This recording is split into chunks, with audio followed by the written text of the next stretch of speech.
So yeah, I'm gonna say this.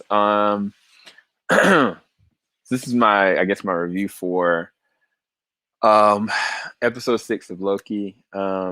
We will be going and doing more in depth for episodes, I think, 3 through 6, so we can kind of have like more of an episode or season overview for season 1 now that we've been confirmed that season 2 is coming. This was freaking dope. The last episode exceeded my expectations because they did something that I was hoping for. They gave me something that it was, I mean, up until I guess what the last few shows, which has been Falcon and Winter Soldier, WandaVision, expectations on where things are gonna go, new characters being introduced have been just kind of like limited to none. Like any kind of prior expectations have always been kind of let down in some way, shape, or form. Um, but with this, like I was kind of like all roads were kind of leading to King the Conqueror. Now, granted, they didn't technically name drop, in this, but it kind of felt like that's what they were kind of leading to. And this is a spoiler review, so I apologize. Hopefully, you saw that in the titles. This is a spoiler review, but we will be going and overviewing everything. But I got to talk about, like, there's no way of doing a non-spoiler review for this. Um, Jonathan Majors coming into this in the fold, in the fray, as King was freaking like, I kind of was like, this is a weird thing. If you looked at the Five Bloods versus you looking at what's the show, Lovecraft, he plays two distinctly different characters. Like in the Five Bloods, he was pretty much generally smiling and charismatic. In Lovecraft Country, he was generally sad, war-written, and like stern the whole entire time.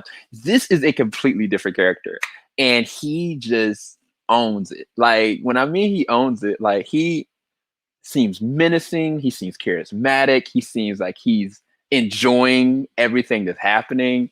And the fact of him going back and forth between these two Lokis is just so endearing and interesting.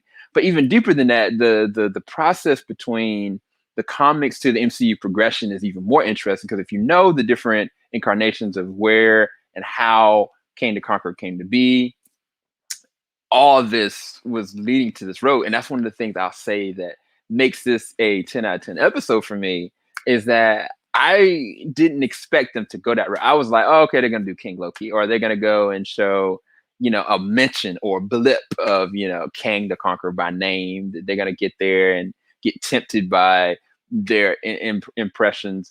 Or even I was kind of like, okay, the clock girl was going to be Tara Strong. It's going to be the villain that was the AI for Kang.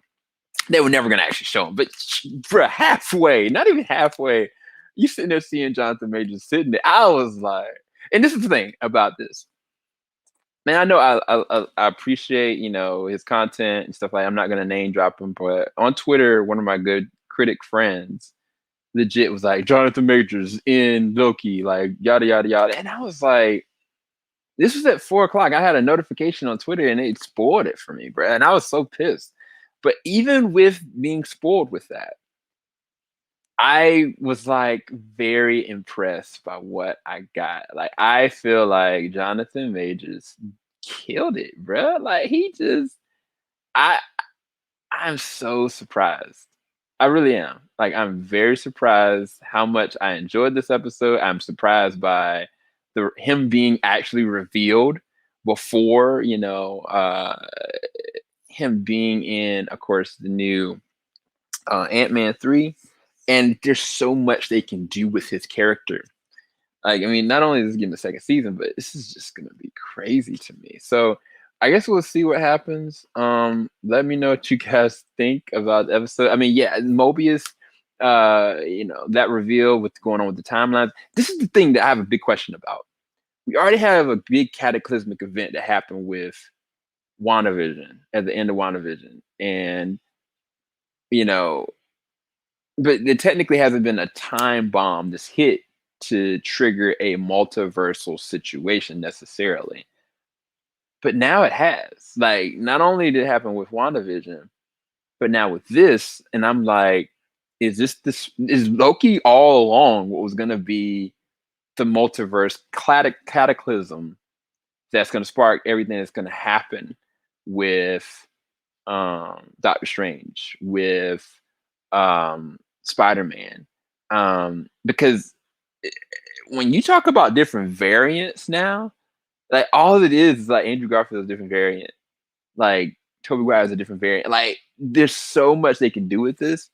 And yeah, I'm just really curious, bro. I very impressed with Loki as a show. To me, this is actually the most entertaining of the bunch to me, and probably my favorite out of the three so far. Let me know what you guys think, though.